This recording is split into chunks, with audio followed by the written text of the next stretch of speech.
Hello and welcome to New Paltz News Brief, your place to find out everything that is going on around the world and right here in New Paltz. I'm your anchor Jenna Ely, and here are today's top stories. In international news, the leader of Syria's main opposition group is calling on President Bashar al-Assad to respond to his call for dialogue to save the country. Muaz al-Khatib says he is extending his hand, quote, to facilitate the peaceful departure of the regime. Al-Khatib said he's willing to talk to the regime if that would help end the bloodshed. His offer marked a departure from the mainstream opposition's narrative, insisting that Assad step down before any talks. He renewed his offer Monday in an interview with the Qatari-based Al Jazeera and said he was placing the ball in Assad's court. He urged Assad to begin releasing tens of thousands of political detainees as a precondition for talks. Al-Khatib met separately with Russian, U.S., and Iranian officials over the weekend. An online organization that tracks the crimes of Lord's Resistance Army says the rebel group is losing fighters through defections encouraged by United States military advisors.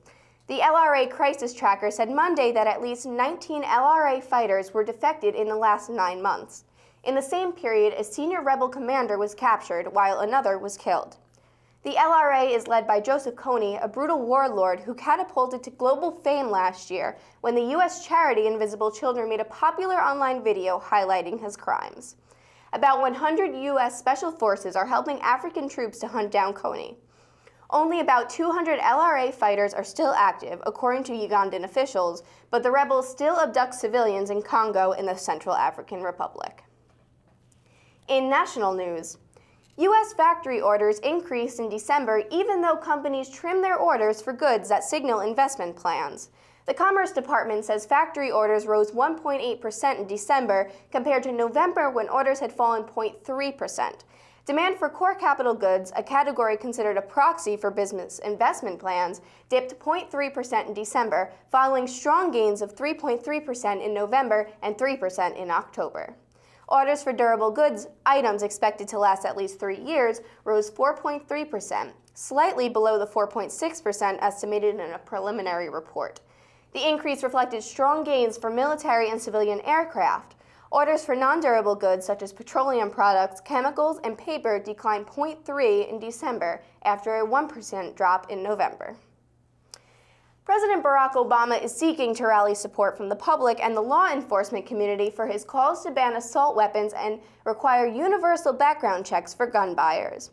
Obama is pitching his anti-gun violence agenda today in Minnesota, a Democratic-leaning state where officials have been studying ways to reduce gun-related incidents for several years. His visit to the Minneapolis Police Department's Special Operations Center marks the first time Obama is campaigning on his controversial proposals outside of Washington. The fate of Obama's proposals on Capitol Hill remains uncertain, with many Republican and conservative Democratic lawmakers and the National Rifle Association opposed to reforming the nation's gun laws. And in state news, civil rights lawyers are telling a judge that the New York Police Department's surveillance of Muslim communities violates federal guidelines established to stop the NYPD from conducting political surveillance. The lawyers say in a court motion the NYPD has renewed such scrutiny in its post-9/11 focus on Muslims. They also filed the landmark 1985 lawsuit that ended the NYPD's political surveillance of the 1960s and 70s. An Associated Press investigation revealed that the NYPD has been monitoring public places where Muslims eat, shop, and worship, and the department has been keeping records and notes despite any evidence of unlawful or terror-related activity. The NYPD and New York City Mayor Michael Bloomberg say the department's activities follow federal guidelines and the department broke no laws. Busloads of opponents of natural gas drilling using hydraulic fracturing are in Albany to hear the state's top environmental officials testify before lawmakers. State lawmakers are expected to question Department of Environmental Conservation Commissioner Joe Martins about fracking. One shouting protester confronted Martins before he began his testimony Monday morning. Later Monday, Arun Gandhi, grandson of nonviolent protest leader Mahatma Gandhi, will be among those presenting a, quote, pledge of resistance to fracking to Governor Andrew Cuomo. Cuomo has said his budget doesn't include increased spending for fracking regulation because DEC hasn't completed its environmental review and decided whether to end a 4.5-year-old moratorium. And coming up this week on the SUNY New Paltz campus, This Thursday, February 7th, is the Club and Involvement Fair from 11 a.m. to 3 p.m. in the Student Union Multipurpose Room. Be sure to go and check out all the clubs and organizations that you can become involved with on campus. Next Thursday, February 14th, there's going to be a global flash mob, which the SUNY New Paltz campus happens to be participating in. It is called 1 Billion Rising, and according to their website, today, on the planet, 1 billion women, 1 of every 3 women on the planet, will be raped or beaten in her lifetime. That's 1 billion mothers, daughters, sisters, partners, and friends violated. V-Day refuses to stand by as more than 1 billion women experience violence. On February 14, 2013, V-Day's 15th anniversary, we are inviting 1 billion women and those who love them to dance, rise up, and demand an end to this violence.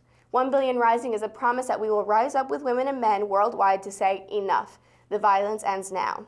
Rehearsals this week on campus are going to be this Tuesday at 5:30 p.m. in Elting Studio and this Wednesday at 1 p.m. in the Elting Studio. Get involved and take a stand with your friends in the campus community today.